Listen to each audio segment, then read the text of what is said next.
Hello everyone, I'm Shankha Subrasanial, and today I begin this session with this thought. Mistakes is a testimony to the fact that you are trying. Well, there are times in life when we try something new and we don't get the desired result, the result that we expected. Please have your chin up because if you go on trying, one day you will certainly succeed. Think about that story about Robert Bruce. So, my dear children, please go on trying because mistakes will be made, but then you have to rectify them, right? So, today I begin with this session on time and motion.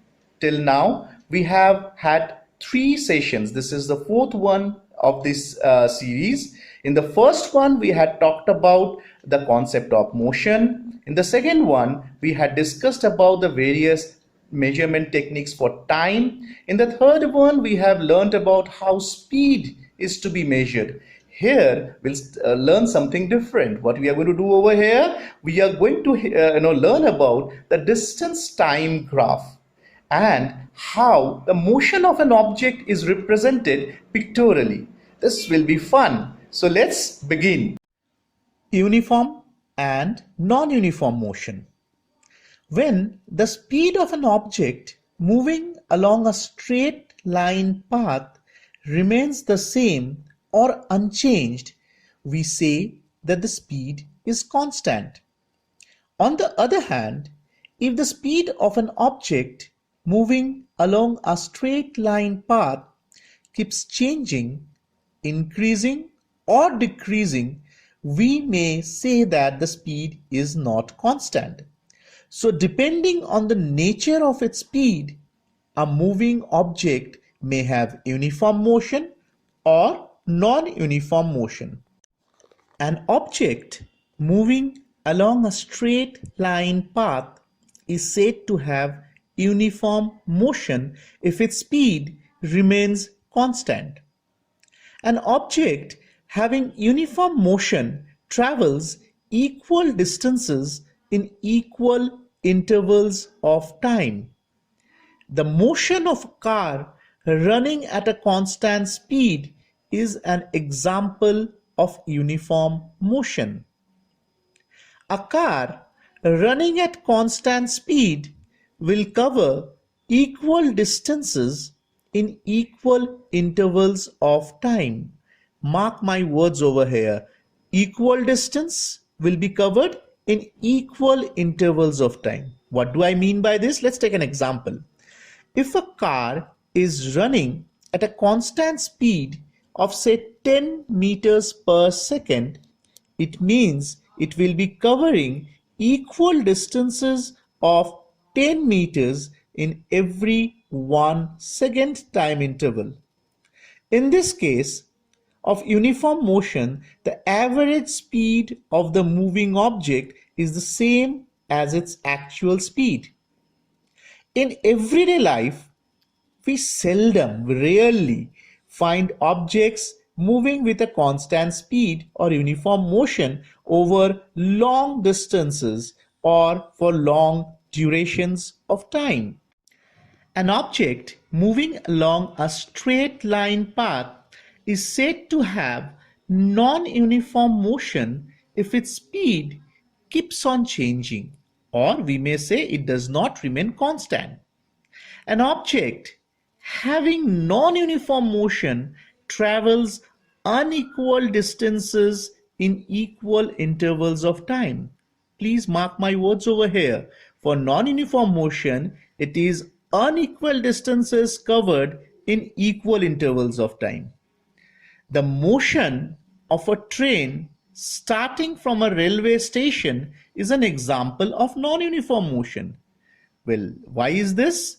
This is because when a stationary train starts from a railway station, its speed goes on increasing and it covers more and more distances in each second passed. And when the train approaches the next station, its speed goes on decreasing again, due to which it covers less and less distance in the seconds covered. Please note that over here, the non-uniform motion in which the speed of an object is keep on changing is also called an accelerated motion. ACCELERATED,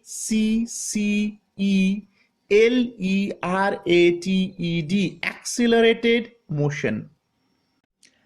The motion of objects like speed can be represented in diagrammatic form by drawing their distance-time graphs.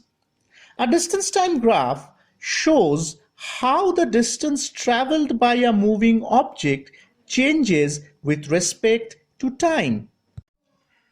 Let us now see what are the steps for drawing a distance-time graph. For making things more clearer, I have put up a picture of a graph over here as it appears in the graph paper. We need to mark the x-axis and y-axis and then divide them in equal quantities. If you see, x-axis is taken horizontally while y-axis is taken vertically. These two axes meet at a point O, which is known as the 0, 0 coordinate point. We choose the first quadrant for the distance-time graph. Next, what we do is choose one scale to represent distance. For example, y-axis to represent distance, where 1 kilometer is equal to say 1 centimeter, and the other to represent time. For example, x-axis to represent the time, where 1 minute is equal to 1 centimeter. Normally, we take x-axis to be the time axis because it is the independent quantity, while the y-axis is chosen to be the distance axis as it is a dependent quantity. We now mark the values of time and distance in the graph. Mark the set of values of time taken and distance covered in that time by the object in the graph. For example, if 1 kilometer is covered in 1 minute, then mark 1 unit on both the x-axis as well as the y-axis. We now draw lines parallel to x-axis and y-axis at the points that you have just marked. Mark the points where these lines intersect on the graph. This point shows the position of the moving object at that particular instant.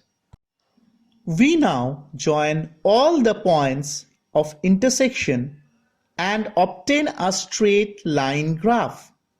This is the distance-time graph of the moving object.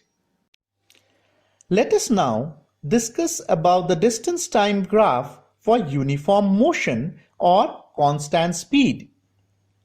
When an object moves with a uniform speed or constant speed, it travels equal distances in equal intervals of time. So, the distance traveled is directly proportional to time. When the two things are directly proportional to each other, then the graph drawn between them is a straight line.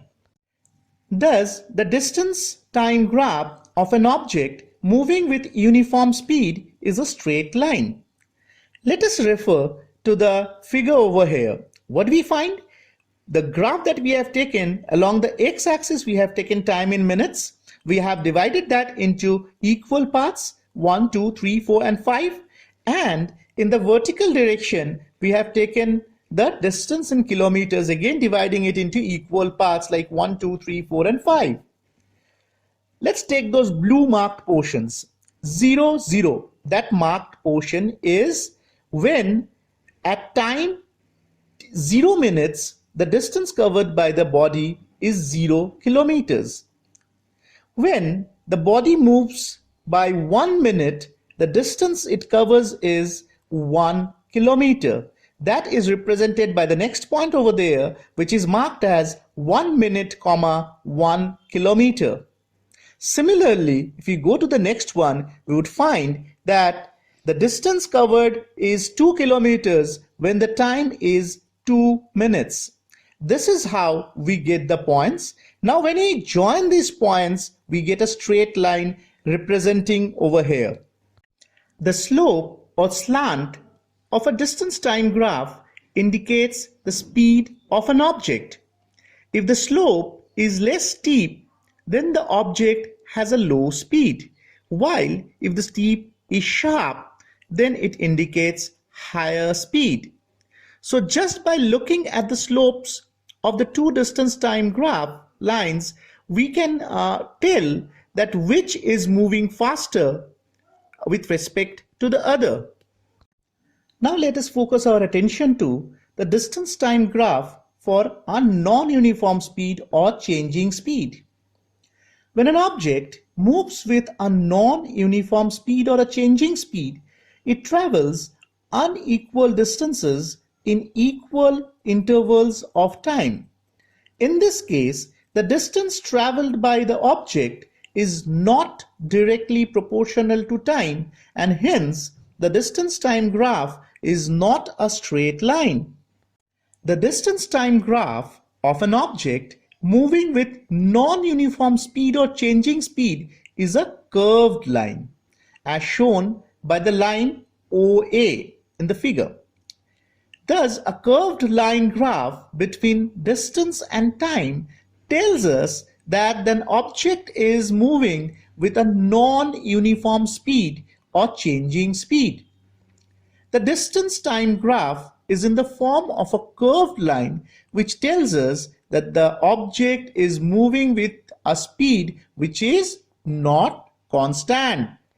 Let us now explore how the distance time graph will look like for an object which is stationary or which is not moving. Let's say after traveling a certain distance, when a moving object stops or becomes stationary, then the distance traveled by it does not change with respect to time, and thus it remains same. The distance time graph for an object which stops moving or becomes stationary is a straight line parallel to the time axis or the x-axis. If you refer to the figure on the slide, you can have a clear understanding of this. When an object becomes stationary, its speed is zero. Since it is not moving, of course its speed would be zero. So a straight line graph parallel to the time axis shows that the speed of the object is zero. The distance time graph for a stationary object is a horizontal line, the line which is represented by AB in our slide. Thus, a straight line graph parallel to the time axis or a horizontal line graph tells us that the object has become stationary. It is not moving. The shape of a distance time graph for a car parked on a roadside when it has stopped moving and it is stationary will be a straight line parallel to the time axis. Let us sum up these three types of graphs that we have just studied. The shape of the distance time graph can be having the following interpretation. If it is a straight line, then the object has a uniform motion or a constant speed. While if the line is a curved one, it will be representing non-uniform motion. While if the line is parallel to the time axis, it will represent the body is stationary or not moving. So that brings us to end of lecture number 4. As always we do end of the lecture, we share a fun fact, and today is no different. So today's fun fact is, are you aware that your brain generates 10 to 23 watts of power when you are awake? Well, that is quite an amount. It can lit up a bulb, and probably that's why the Hindi saying goes, Dimag ki batti jalao, right? Okay, before I sign off, Let me remind you, if you have any kind of queries, if you have any kind of doubts, any clarifications needed on the lecture, I request you all, please send me an email at sanyal.shankha@gmail.com. A lot of you have been doing that. Thank you for your responses. But those who are not doing, please do send me a mail. Right? It will be a pleasure on my part to answer your queries. And those who have still no idea about where to submit your worksheets, I request you, please do visit the school website. You'll get all information pertaining to submission of worksheets over there. Thank you.